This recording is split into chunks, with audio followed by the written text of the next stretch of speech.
Guten Tag, Herr Professor Wolfram. Vielen Dank, dass Sie sich bereit erklärt haben, dieses Gespräch mit mir zu führen, in der wir über Ihre Zeit am Institut hier sprechen wollen und Ihre Eindrücke.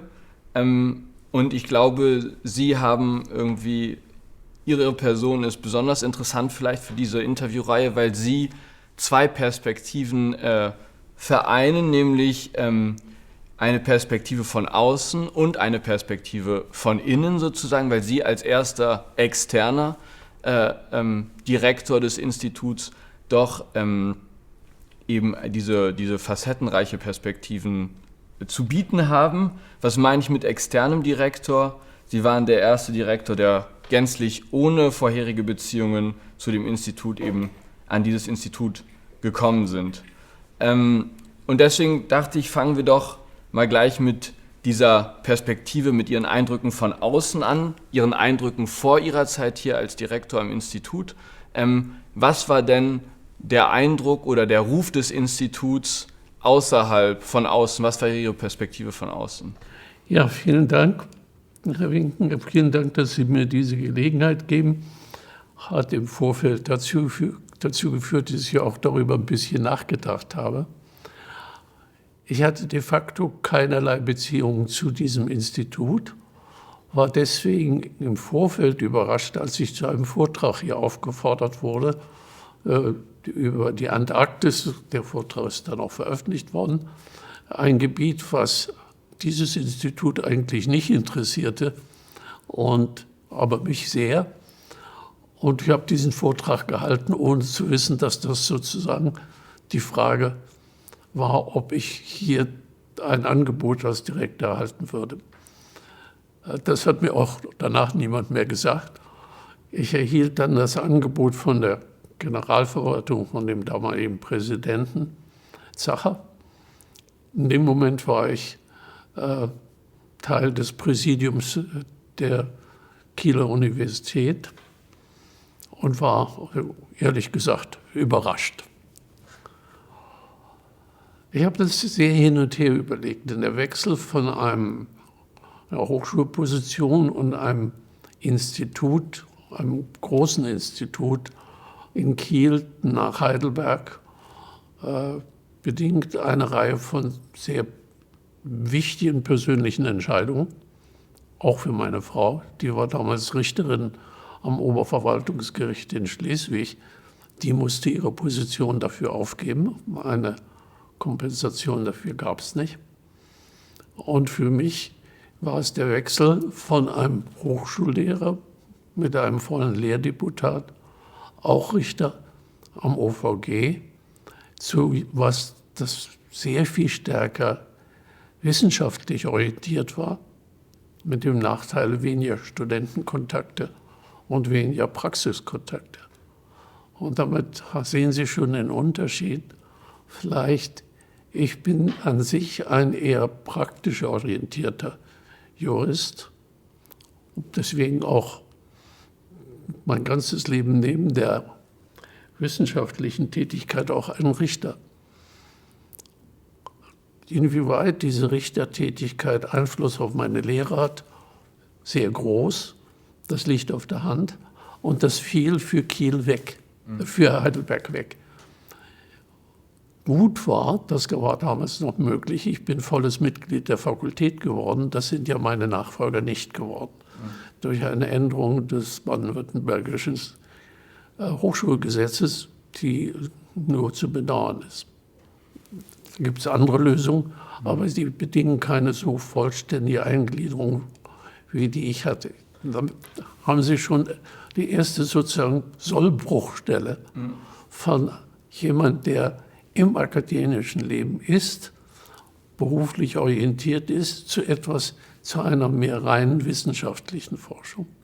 Können Sie vielleicht, das ist sehr interessant, war das der Blick oder wenn man sozusagen nochmal auf diese Idee der Perspektive von außen kommt, war also das die Wahrnehmung des Instituts zu der Zeit von außen, also aus der akademischen, völkerrechtswissenschaftlichen Hochschulbubble um das Institut herum, war das also, gab es da eine strikte Trennlinie oder würden Sie sagen, jetzt an Ihrem Institut in Kiel beispielsweise die Arbeit des Instituts hier wahrgenommen?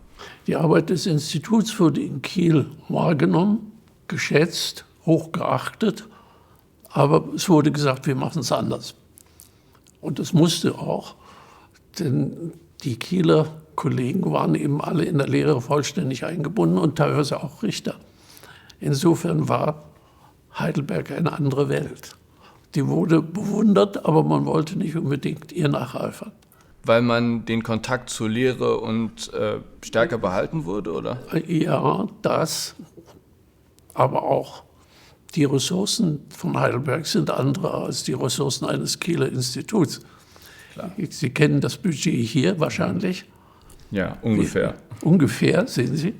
Und wir hatten vielleicht in Kiel ein Zwanzigstel. Das ist, wir mussten nach Drittmitteln suchen. Hier musste man das nicht. Und wie würden Sie sagen, unterschieden sich die Forschungsinteressen oder Forschungsperspektiven? Gab es da Gleichläufe oder kamen Sie sozusagen mit einem ganz anderen oder grundsätzlich verschiedenen Völkerrechtsverständnis? Ja, die Gebiete, die abgedeckt wurden, waren unterschiedlich. Hier war Bernhard und Frohwein beide sehr konzentriert auf Menschenrechtsschutz, den ich zwar auch vertrete, denn ich war damals Mitglied der Ausschusses gegen Rassendiskriminierung, also auch eine Menschenrechtssache, aber die Generalverwaltung sagte mir auch, bitte prononcieren Sie das nicht, wir haben schon genug Menschenrechtsschutz, sondern die waren mehr interessiert, dass ich abdeckte die Gebiete, die ich auch heute noch abdeckte, Gebiete außerhalb staatlicher Jurisdiktion, Weltraum, Seerecht, Antarktis. Die UNO, die damals bei mir eine große Rolle spielte, denn damals gab ich das Handbuch für die Vereinten Nationen raus. Also das sind schon zwei verschiedene Hüte. Und dann kamen Sie also an dieses Institut hier und wie sahen Sie Ihre Eindrücke oder wie bestätigten Ihre Eindrücke vielleicht das, was Sie vorher schon vermutet hatten? Oder wo unterschied es sich? Halb und halb. Die Kollegen kannte ich, Bernhard und Frohwein kannte ich natürlich gut, Steinberger auch. Und insofern die Eindrücke wurden nicht so bestätigt, wie es von außen her hätte sein können. Im Kollegium des Instituts war die Zusammenarbeit sofort gegeben. Denn hier gilt auch das Problem oder das Prinzip, jeder tut seine Forschung und keiner redet ihm rein. Das kommt ihm entgegen. Für meine Mitarbeiter, die ich teilweise mitgebracht habe, war die Umstellung fantastisch und auch nicht so sehr fröhlich. Also meine Mitarbeiter haben später mir gegenüber gesagt, die Eingliederung in das Institut war nicht so einfach. Wieso? Weil das Institut irgendwie ein sehr geschlossener Genau das. Die Einbettung in die Fakultät ging völlig unproblematisch und die Einbettung in die Lehre auch. Also auf meiner Ebene war alles sehr einfach. Wie gesagt, die Mitarbeiter hatten einige Probleme zunächst. Aber wenn ich dann noch mal an diesen geschlossenen Kosmos dieses Max-Planck-Instituts darauf zurückkommen kann, es gab ja schon sehr, sagen wir mal, eingeübte, man könnte fast schon sagen, ritualisierte Diskussionsforen, wie wir sie heute auch noch haben, die Referentenbesprechungen und so weiter. Die gibt es nicht mehr, die Referentenbesprechung. So wie sie damals war? Ja. Wie war sie denn damals? Damals war es die Referentenbesprechung. Nämlich jedes Mitglied hatte hier ein Gebiet, teilweise auch einen Staat oder mehrere und berichtete darüber. Heute wird mehr über eigene Forschung berichtet. Das macht einen großen Unterschied. Das stimmt sicherlich, aber inwiefern war es für Sie, der aus diesem Hochschulumfeld in Kiel kam, eine Besonderheit, diese Form der intensiven Diskussionsrunden zu erleben? Oder war das eine Besonderheit oder war das für Sie sozusagen? Das war bei uns anders. Wir hatten keine solche institutionalisierte Referentenbesprechung. Aber ich hatte doch ein relativ großes Team. Und dieses Team besprach das, was wir machten. Also wir haben in der Zeit, kurz bevor ich hierher kam, 4 Tagungen über die Antarktis und das Seerecht gemacht. Dabei teilweise die Verhandlungen in der Antarktis fortgesetzt. Daran waren meine Mitarbeiter voll beteiligt. Also die kriegten die diplomatischen Verhandlungen mit, denn die wurden hierher transportiert. Teilweise sogar ausdrücklich. Das fiel, also nach Kiel, das fiel hier in Heidelberg weg.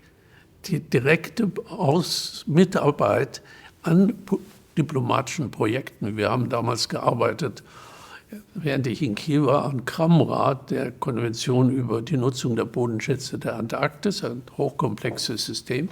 Da waren meine Mitarbeiter 100% involviert. Und teilweise war, wie ich schon sagte, erwartet worden, dass in Kiel weitere Beratungen stattfinden würden, die dann die Konferenz, die in Hobart oder in Melbourne oder Auckland stattfand, weiter fördern würde. Und was war der Grund? Also Sie sagten, diese Verhandlungen, die konnten dann nicht, oder die wurden hier nicht fortgeführt, oder die wurden nicht mitgenommen an dieses Institut. Woran lag das? Sie waren einfach abgeschlossen. Okay, also das war sozusagen ein organisches Ende. Ein organisches Ende. Und damit, glaube ich, kommen wir aber auch ganz gut zu der Frage, welche neuen Impulse oder welche Forschungsinteressen Sie neu an das Institut gebracht haben? Nicht Menschenrechte, das war klar, sondern allgemeines Völkerrecht, UN-Recht, wie ich Ihnen auch geschrieben habe, haben wir ja eine Reihe von kleineren Symposien gemacht. Ich weiß jetzt nicht, wie viele es waren, 4 oder 5. Das, was heute noch viel zitiert wird, war über Legitimacy im Völkerrecht. Und dabei wurden Wissenschaftler aus der ganzen Welt, die zu diesem Thema geschrieben haben, eingeladen und haben dann über diesen Komplex diskutiert. Das war Legitimacy, das war völkerrechtliche Verträge und einige andere Sachen mehr, die alle dann unter dem Namen von einem Mitarbeiter von mir und mir selber veröffentlicht worden sind. Das wurde, früher hatte dieses Institut, ich springe jetzt zu diesem, solche Symposien auch gemacht, aber bevor ich kam, war dieses ja ein bisschen eingeschlafen. Und da war es auch eher so, dass die Referenten aus dem Fundus des Instituts genommen wurde und nicht der internationale Einfluss mit eingebracht wurde. Darin waren die Unterschiede. Okay, das heißt, Sie würden sagen, dass die Symposiumkultur oder die Sie aus Kiel mitgebracht haben, zu einer gewissen Internationalisierung der Symposien hier beigetragen hat?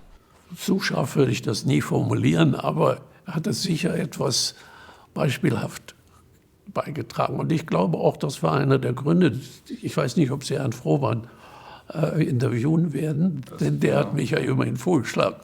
Also müsste man da fragen, warum er mich vorgeschlagen hat.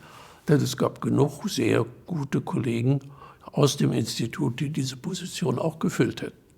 Sie haben eben schon davon geredet, von Ihrem engen Praxisbezug.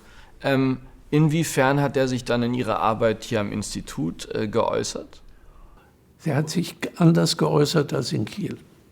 In Kiel war der Praxisbezug zunächst nationale Praxis, also Verwaltungsrecht. Da schlug er sich direkt nieder in der Vorlesung und auch in dem, was ich veröffentlicht habe.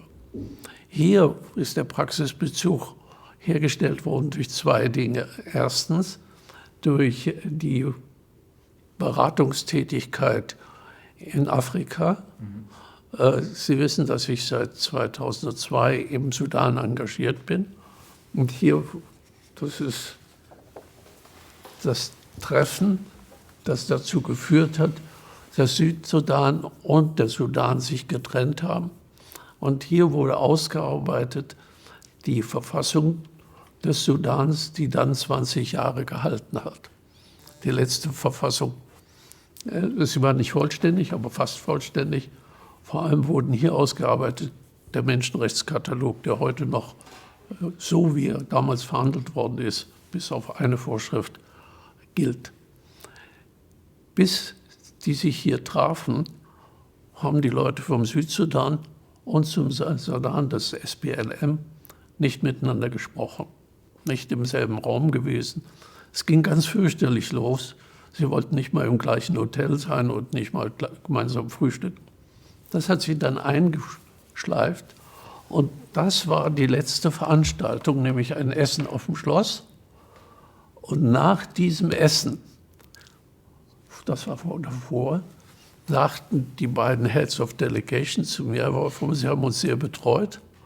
Und jetzt denke ich, wir, die Südsudanesen und die Sudanesen, gehen alleine vom Schloss nach Heidelberg zurück. Schließlich kennen wir uns, aber wir hatten nun mal 20 Jahre Bürgerkrieg. Können Sie vielleicht ein bisschen mehr erzählen, wie Sie denn in diese Rolle gekommen sind? Oder wie auch das Institut, hat das Institut dabei eine Rolle gespielt? Sie haben gerade eben gar keine. Okay. Gar keine. Das war eine reine persönliche Sache. Ich bin im Jahr 2002 angesprochen worden, ob ich ein Symposium machen könnte, das beide zusammenführt und dabei eine Verfassung in Grundzügen entwickle. Warum man mich gefragt hat, weiß ich eigentlich nicht.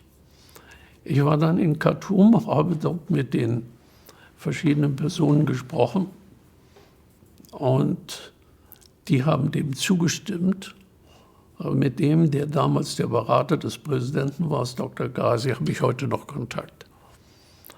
Der hat das durchgesetzt gegen den Präsidenten, den damaligen, und hat seine Delegation geschickt und die SPLM ihre und dann das Weitere uns hier überlassen. In dieser Delegation waren hochrangige Leute aus der Regierung in Khartoum, sowohl aus der Regierung, Geheimdienst und aus der Juristenvereinigung und aus dem Süden spätere Mitglieder der südsudanesischen Regierung. Das Institut muss ja wahnsinnig davon profitiert haben, oder ich nehme mal an, dass das Institutsumfeld profitieren hatte können von diesen Verhandlungen, von diesem Austausch. Die waren relativ vertraulich und ich will erzählen, wie es gemacht wurde. Wir haben in der Gruppe der Berater, das war ein größerer Kreis der Berater, die nicht hier alle dabei sind, haben wir einen Text entwickelt. Den hatten wir schon vorher hier entwickelt, haben den vorberaten und dann den beiden Delegationen vorgetragen. Die mussten immer zusammensitzen. Das haben wir im Völkerrecht später anders gemacht. Beide Delegationen meuterten natürlich und waren mit den Menschenrechten auch gar nicht einverstanden.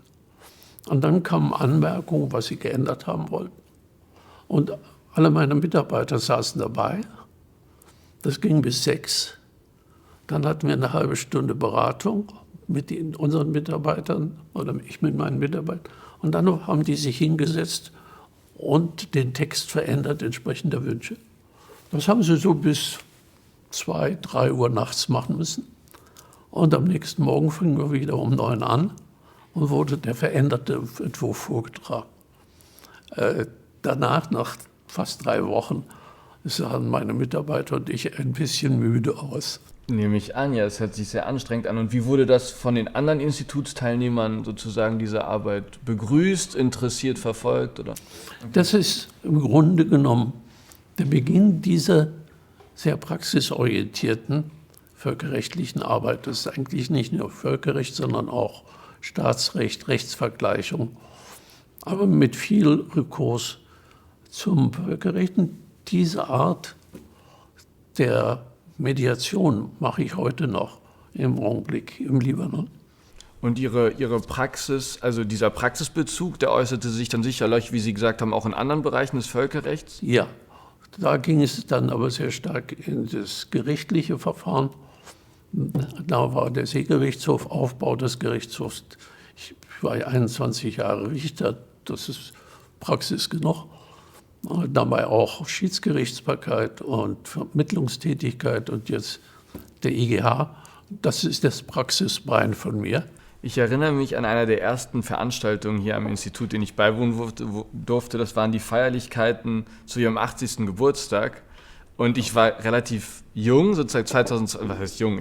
Also genau fast so alt wie jetzt. Aber ich meine, ich war relativ neu am Institut und mich hat sehr beeindruckt, gerade auch, was für eine unheimliche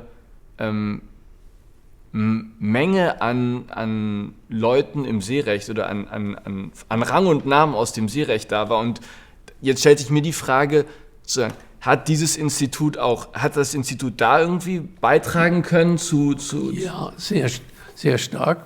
Vergessen Sie nicht, das internationale Renommee dieses Instituts ist enorm.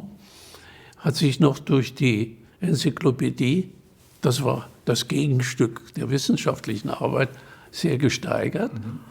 Und insofern war da das Institut in diesen Sachen dann zumindest passiv völlig eingebunden. Bei den Direktoren mehr als passiv, sondern auch aktiv. Zum Beispiel haben Herr Frohwein und ich so ein Seminar gemacht über palästinensische Flüchtlinge mit israelischen und palästinensischen Mitgliedern. Also diese Art des Dialogs hat sich dann auch an andere Gebiete fortgesetzt. Das war ein Gebiet, was ihn interessierte und auch mich interessierte aus unterschiedlichen Gründen. Das haben wir dann zusammen gemacht. Und da können Sie sagen, hat sich dieser Ansatz weiter verwirklicht. Also diese Bedeutung der Arbeit mit dem globalen Süden, mit Ländern des globalen Südens, der scheint ja sehr bedeutsam zu sein für Sie, aber auch sozusagen für das Institut unter Ihrer Leitung. Gab es da auch kritische Stimmen aus dem Institut zu dieser Arbeit oder aus dem Umfeld oder aus, sagen wir jetzt, der größeren deutschen akademischen? Also akademische Kritik gab es nicht, allerdings wurde gelegentlich gesagt, es kostet alles wahnsinnig viel Zeit und ist sehr administrativ sehr, sehr aufwendig, auch finanziell problematisch, gelegentlich auch politisch problematisch. Wir hatten hier eine Tagung, da kamen Leute aus Somalia, die hatten uns zugesichert, dass sie dann alle brav wieder nach Somalia zurückreisten. Das waren 18, es sind 7 zurückgereist. Das hat das Auswärtige Amt übel genommen. Bei denen hier, ich glaube, wer war das? Er hier hatte nicht mal einen Pass. Der ist über die Schweiz eingereist, auf einem Papier, ohne Stempel, ohne was. Herr so und so gehört der provisorischen Regierung des Südsudan an, man möge ihm helfen, nach Heidelberg zu kommen. Das hat funktioniert durch die Schweiz hierher. Beeindruckend, ja, andere Zeiten. Das würden wir heute nie mehr hinkriegen. Sie haben eben das Auswärtige Amt erwähnt. War das Auswärtige Amt in irgendeiner Weise in diese Verhandlungen oder im Austausch mit Ihnen? Ja. Das Auswärtige Amt war 100%ig informiert, hat uns technisch, administrativ enorme Hilfe geleistet, inhaltlich sich völlig rausgehalten. Ich muss sagen, ich finde es fantastisch, dass in den ganzen vielen Jahren das Auswärtige Amt nie versucht hat, das, was wir machen, inhaltlich zu beeinflussen. Das heißt aber, Sie haben sozusagen auch eng mit dem Auswärtigen Amt über diese Jahre in diesen Projekten zusammengearbeitet. Ja. Das ist ausgesprochen ausgeprägt gewesen. Selbst im Augenblick habe ich guten Kontakt zu dem deutschen Botschafter in Libanon, der nicht so sehr glücklich ist, wenn ich komme. Aus Sicherheitsgründen. Klar, sehr interessant. Vielleicht kommen wir zurück auf das Institut im ganz räumlichen Sinne. Unter Ihrer Leitung ist das Institut auch umgezogen, ungefähr 600 Meter aus der Berliner Straße hier ins Neuenheimer Feld. Wie verlief dieser Umzug? Eigentlich mehr reibungslos, als ich gedacht habe. Ich weiß nicht, ob Sie die heutige Rhein-Neckar-Zeitung gelesen haben. Die heutige noch nicht, nein. Gut. Wovor wir am meisten Angst hatten, war, dass bei den Ausschachtungsarbeiten hier römische Gräber gefunden wird. Es sind ja jetzt welche gefunden worden, waren aber Gott sei Dank keine. Aber sonst ist das Gebäude unter der sehr, sehr kompetenten Bauverwaltung der Max-Planck-Gesellschaft sehr, sehr gut geplant und gezielt durchgeführt worden. Diese zwei Institutsgebäude unterscheiden sich ja räumlich sehr stark. Man hat auf der einen Seite das alte Gebäude in der Berliner Straße, was relativ eng ist, mit kleinen Besprechungsräumen, was zu einer gewissen, wurde uns zumindest gesagt, zu einer gewissen Intimität oder gewissen Enge des Instituts eben zu dieser geschlossenen Atmosphäre geführt hat.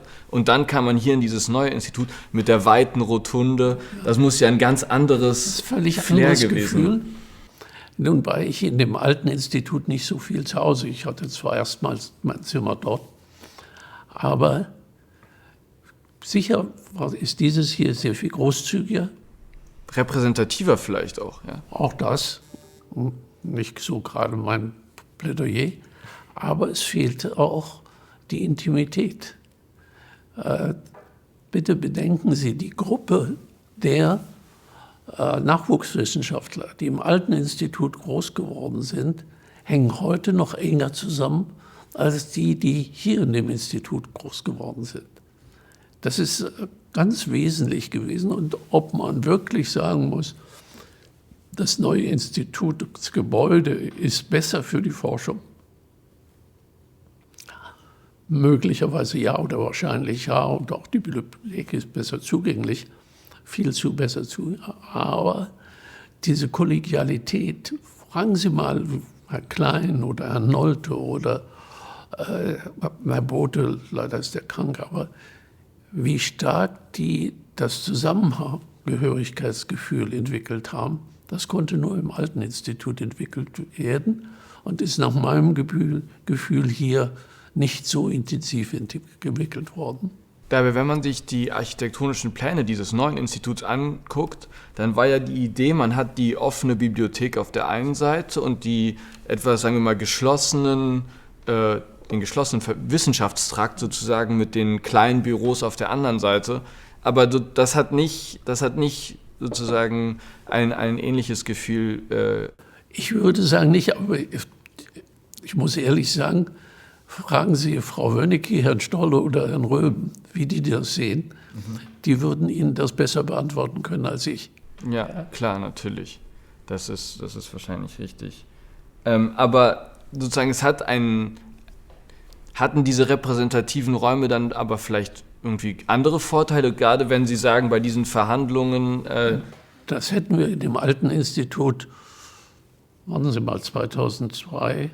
Ja, da waren wir schon im Neuen. Die hätten da nicht stattfinden können, weil wir gar nicht die Räume hatten. Gucken Sie, eine Gruppe von 50 Leuten, die diskutieren sollen, das ist schwierig. Und ich würde sagen, wenn Sie so ansprechen, dass viele dieser Aktivitäten, die in diesem Bereich der Wissensvermittlung, so hieß es ja Anfang, globaler Wissenstransfer, wären nur möglich hier. Mit allen den Konsequenzen. Ich habe darüber bisher nie tief nachgedacht, aber das ist wahrscheinlich so. Und wir hatten einmal ein großes Projekt, das in einem Darfur-Dialog endete. Es ist ein Buch draus geworden aus Arabisch und Englisch, das im Augenblick, das ist vor 15 Jahren entstanden, die Grundlage für die neue Verfassungsgebung im Sudan fungiert. Das hätten wir, die Verhandlungen haben hier und im Sudan stattgefunden. Das wäre im alten Institut nicht möglich gewesen. Insofern war die Investition in dieses Institut schon sehr gut. Wenn wir also reden von diesem globalen Wissenstransfer, von der wir jetzt sehr stark die praktische Seite auch beleuchtet haben oder Sie auch beleuchtet haben, Sie haben aber auch die wissenschaftlichen Counterpunkte angesprochen, wie beispielsweise die Enzyklopädie, die Sie ja langjährig herausgegeben haben. Können Sie da vielleicht uns noch ein bisschen erzählen, wie es dazu ist? Die Enzyklopädie, die hat Herr Bernhard und vor ihm Herr Schlocher, das Wörterbuch des Völkerrechts, und dann Herr Bernhard.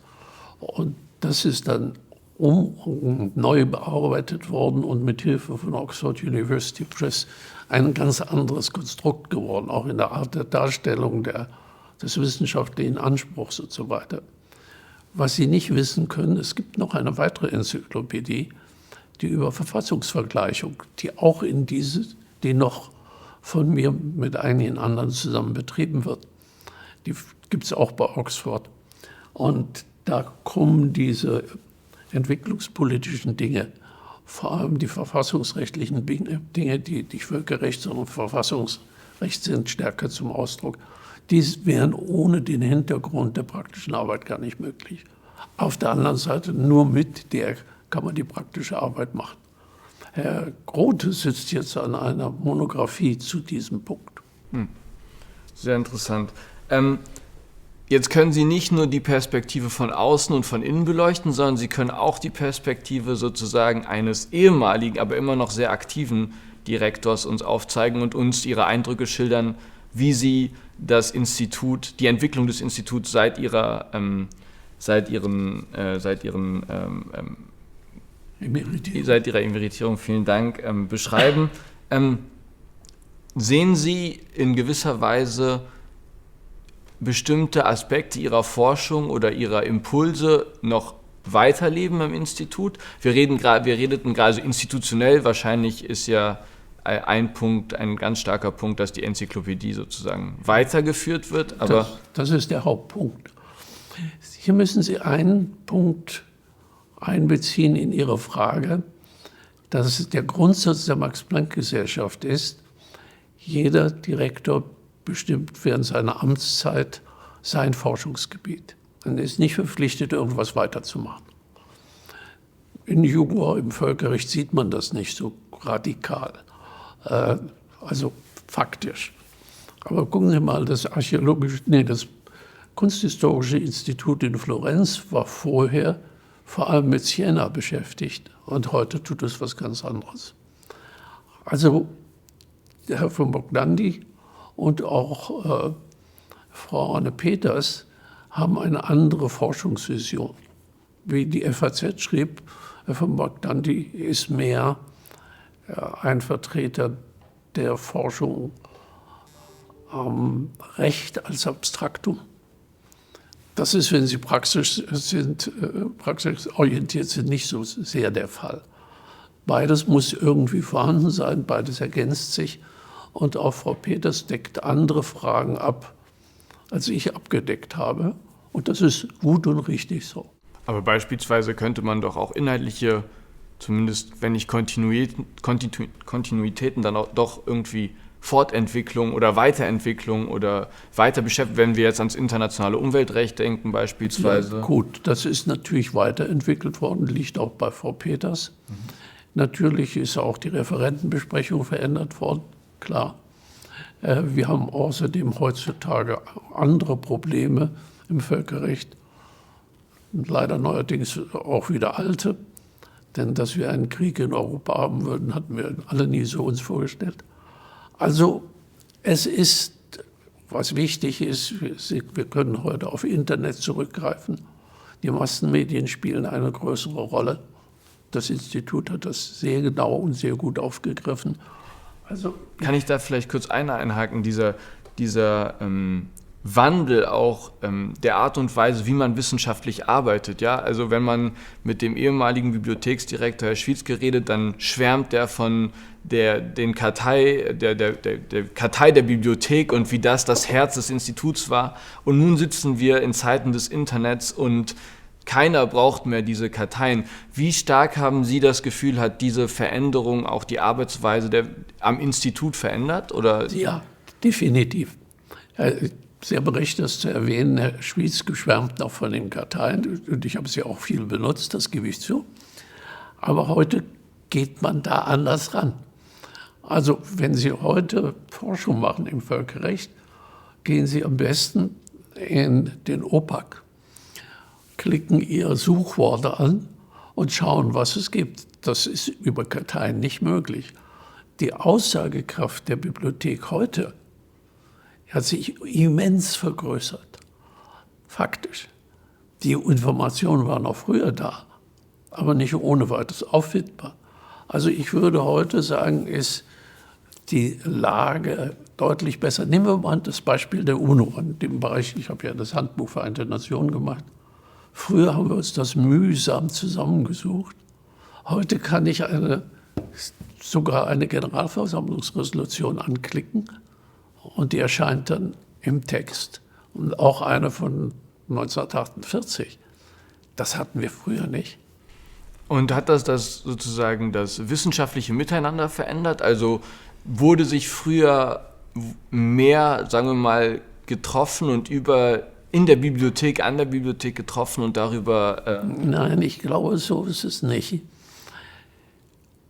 Ich gehe mal für zwei Seiten ran. Einmal ist die Dokumentationslage besser, viel, viel intensiver. Und das verpflichtet jeden, der darauf arbeitet, dass er diese Dokumentationslage reflektiert. Also der Fußnotenapparat, damals und heute, sind Welten unterschiedlich. Und jetzt gibt es zwei Herangehensweisen. Wenn Sie mal die heutige Diskussion zum, sagen wir mal, Krieg im Sudan verfolgen, soweit jemand daran interessiert ist, dann geht man heute zurück aufs Internet und Medienberichterstattung, die im Wesentlichen falsch ist, und hat aber mehr an der Hand, um darüber substanziell zu reden. Gleichzeitig schneidet es aber die mehr auf einer höheren Ebene politische Diskussion ab. Deswegen die Diskussion wird, vor allem unter Juristen, sehr viel juristischer und weniger politisch. Haben Sie mal verfolgt, wer zu völkerrechtlichen Fragen heute in den Medien spricht? Nicht die Juristen, sondern die Politikwissenschaftler, die völlig frei von irgendwelchen Kenntnissen der Sicherheitsratsresolution dann ihre theoretischen Überlegungen dazu vortragen können. Für die Allgemeinheit ist das Zweite das Bessere. Für mich als Wissenschaftler, ich bevorzuge die stärker dokumentarische Grundlage. Aber wenn Sie anfangen, sagen wir mal im Libanon, über die Sicherheitsratsresolution so und so zu sprechen, gehen die sofort weg. Die wollen wissen, was tut Israel als nächstes. Ja, da haben wir unterschiedliche Ströme, die alle beide ihre Berechtigung haben, ganz ohne Zweifel. Es ist nur die Frage, welchem man sich selber anschließt. Aus meiner Perspektive ist einer der oder der interessantesten Ihrer Forschungsprojekte zum Strukturprinzip der Solidarität. Vielleicht können Sie, inwiefern ist die Arbeit diese Arbeit hier am Institut erwachsen und inwiefern sehen Sie sie vielleicht heute noch fortwirken? Ich meine, in gewissen Unterströmungen. Völlig richtig. Ich habe von diesen kleinen Symposien gesprochen. Da gab es eins über Solidarität. Ich glaube, mit wem habe ich das gemacht? Ich glaube, mit Frau Kushima, einer japanischen Kollegin. Der General Course ist letztlich daraus entstanden. Aber er zieht Informationen und Überlegungen, die ich im Umweltschutz gemacht habe, hinein und auf eine höhere, abstraktere Ebene. Insofern gehe ich da von Praxis weg. Dieser General Course ist eigentlich untypisch für mich, weil ich hier auf allgemeine Überlegungen rekurriere und versuche, die aus den Einzelregelungen wie im Seerecht, Weltraumrecht, Antarktis, natürlicher Umweltschutz, Biodiversität herausziehe. Ja, versteht Sie? Und das dann als generelle darstelle und das dann wieder runterbreche. Das ist an sich eine Art der Arbeit, die typisch ist für eine gewisse Altersarbeit, wo man die Rückschau aus seiner bisherigen Forschung zieht. Und aufbaut eben auf, vielleicht auch aufbaut oder sozusagen die vielleicht auch gewachsen ist an den... Ja, natürlich. Sie werden das nicht glauben, meine Habilitation ist vom Jahre irgendwann 80, glaube ich, oder 81. Der Vortrag vor der Fakultät war der Umweltschutz in der Bauleitplanung. Ich weiß nicht, können Sie sich vorstellen, dass damals schon viele an Umweltschutz gedacht haben? weniger, würde ich jetzt mal. Die Bonner Fakultät war gar nicht begeistert. Das kann ich mir vorstellen. Ja, und wie sehen Sie jetzt Ihre Arbeit zum Strukturprinzip der Solidarität? Sehen Sie die noch fortwirken, aktuell in der Forschung des Instituts? Ja. In der Institut, ja, direkt oder indirekt, auch teilweise im Widerspruch, sehr unterschiedlich, aber die wirkt enorm fort. Ich habe gerade, als ich hierher kam, auch ein Buch geschickt bekommen von einem Kollegen, der seinen General Cross gehalten hat, auf Französisch, so ein Ding, und daran sich wieder anlehnt. Und wenn ich jetzt noch dazu fragen darf, wie würden Sie sehen, wie relevant ist dieses Strukturprinzip heute noch oder die Relevanz, wenn Sie jetzt halt gerade sagen, oder eben gesagt haben, wir finden uns in einer Zeit, wo alte völkerrechtliche Probleme wieder vielleicht aufbrechen, inwiefern brechen sie jetzt vielleicht anders auf im Lichte dieses nehmen Prinzips? Nehmen wir mal das Beispiel Ukraine. Unterstellen wir mal für eine Sekunde, dass jetzt in den nächsten 14 Tagen ein Friedensvertrag zustande kommt. Wie geht es dann weiter? Das ist eine Frage der Solidarität. Also das, was da gesagt worden ist, wird da eine gewisse, auf einer höheren Ebene Rolle spielen. Aber auch, Sie haben ja auch gehört von den Problemen der pazifischen Inselstaaten, Vanuatu und so weiter. Dass denen geholfen werden soll, baut auf der Solidarität auf. Und Vanuatu-Einwohner haben ja das Recht, sich in Australien niederzulassen. Das ist das Element der Solidarität, das da verwirklicht wird. Ja, es ist zwar entwickelt worden, aus der Praxis auf eine höhere Ebene geführt worden und wird jetzt wieder dazu genutzt, die Praxis zu beeinflussen. Im Seerecht kennen Sie doch das Prinzip des Common Heritage. Da ist genau das Gleiche passiert. Als Malta das formulierte, war das eine abstrakte Ebene. Wenn Sie anschauen, was in der Seerechtskonvention, in der 84er-Konvention steht, dann ist das runtergebrochen worden wieder auf die Praxis und teilweise auch verändert worden. Sehr interessant. Bleiben wir vielleicht oder kehren wir wieder zu dem ursprünglich nur einem der anfänglichen Thematiken des Praxisbezugs zurück, nachdem Sie sozusagen hier das Institut als Direktor verlassen haben, haben Sie dann aber Ihre Arbeit oder diesen Praxisbezug zur Friedenssicherung nicht verloren, sondern haben die sozusagen fortgeführt, aktivst, unter anderem auch im Rahmen der Max-Planck-Stiftung für Friedenssicherung und Rechtsstaatlichkeit. Wie kam es zu der Gründung dieser Stiftung oder wie ist für Sie der Umschwung oder das Umsteigen, sagen wir mal, von dem einen in das andere Feld? Man war 2012, das Ende meiner aktiven Amtszeit im Alter von 70, war das Gefühl, dass diese GWL, globaler Wissenstransfer, fortgeführt werden sollte. Das war auch ein Wunsch aus dem Präsidium der Max-Planck-Gesellschaft. Und das führte zur Gründung dieser Stiftung, sagen wir mal ehrlich gesagt, sehr umstritten. Können Sie dazu mehr sagen oder wollen Sie dazu mehr sagen? Also was waren die widerstreitigen Interessen? Es ist ja eine Art Fremdkörper für die Max-Planck-Gesellschaft. Das ist sehr stark praxisorientiert. Auf der anderen Seite gibt es eine Reihe von Veröffentlichungen, die im Zusammenhang damit als Folge oder Voraussetzung entstanden sind.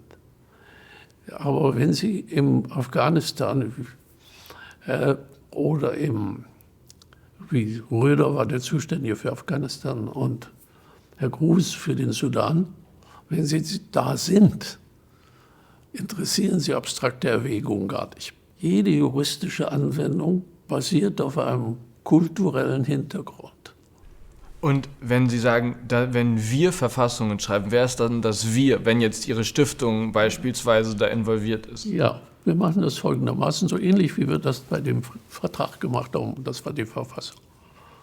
Wir machen den ersten Entwurf, aber nach langen Vorgesprächen. Diesen Entwurf diskutieren wir dann mit denen, die politische Einflussmöglichkeiten haben. Das sind Häuptlinge, Chiefs, Bürgermeister, Wissenschaftler, Mitglieder der Regierung. Und ich kann Ihnen sagen, die Diskussionen sind teilweise ausgesprochen scharf. Dann geht man hin und baut ein, was möglich ist, versucht, die Kritikpunkte aufzugreifen und geht zurück an diese Gruppe. Dann ebbt die Diskussionsstärke ab. Und dann muss man fühlen, wie viel ist schon Konsens. Nächster Schritt, man erweitert den Kreis und geht auch an Subchiefs oder kleine Bürgermeister und so weiter. Und man muss dann auch natürlich Imame und sonst mit beteiligen. Und was dabei herausgekommen ist, das stellt man in einem generellen Workshop vor. Das ist also ein mehrstufiges Verfahren, das die Gegenseite ganz, ganz zentral einführt. Vielleicht noch eine abschließende Frage zu Ihrer Arbeit in der Stiftung. Wie sehen Sie das Verhältnis oder wie hat sich das Verhältnis entwickelt zwischen der Stiftung und dem Institut? Aus meiner Perspektive, der ich jetzt erst kurze Zeit hier bin sozusagen, ist da sehr wenig Interaktion, dass die beiden Entitäten sind mehr oder weniger selbstständig. Inwiefern ist das gewünscht oder inwiefern ist das... Es ist viel zu wenig Interaktion. Deswegen beantworte ich Ihre Frage ganz einfach. Wenn es nach mir ginge, würde ich alles unternehmen, dass diese Interaktion deutlich verstärkt wird. Und dann noch vielleicht eine wirklich abschließende Frage. Sie haben Ihr Gästebuch mitgebracht, das haben Sie mir am Anfang kurz gezeigt, in dem Sie sämtliche oder einen sehr großen Teil der Wissenschaftler und Diplomaten, mit denen Sie zusammengearbeitet haben in Ihrer Zeit hier in Heidelberg, in denen diese Personen eben unterzeichnet haben. Inwiefern, und das zeigt ja schon eine gewisse, sagen wir mal, eine gewisse Intimität in der Zusammenarbeit. Inwiefern würden Sie sagen, war das Institut oder war das für das Institut typisch oder untypisch, dass man die wissenschaftliche Arbeit auch mit persönlichen Interaktionen verbunden hat? Oder inwiefern war das institutionelle Umfeld hier vielleicht zuträglich? Oder würden Sie sagen, das war Eigeninitiative? Das war stärker übernommen von Kiel. Gucken Sie, Kiel bietet, Sie sind vielleicht nicht aus Norddeutschland. Auf jeden Fall nicht aus Kiel, ja. Bietet weniger, sagen wir, Entspannungsmöglichkeiten, vor allem in dieser Jahreszeit als Heidelberg. Die Antarktis-Symposien waren bei mir alle zu Hause auch. Das war ganz üblich. Oder wir haben da so etwas direkt in der Universität gefeiert. Hier weiß ich nicht, wie das Herr Bernhard und Herr Mosler gemacht haben. Und Herr Frohn, ich glaube eher, hat man Privates und Dienstlichen eher getrennt. Solange wir hier diese Symposien gemacht haben, wie also Legitimacy oder sonst was, haben wir immer eine Abendeinladung gemacht. Wunderbar. Dann vielen, vielen Dank für Ihre Zeit. Danke für die Einblicke. Gut, gerne.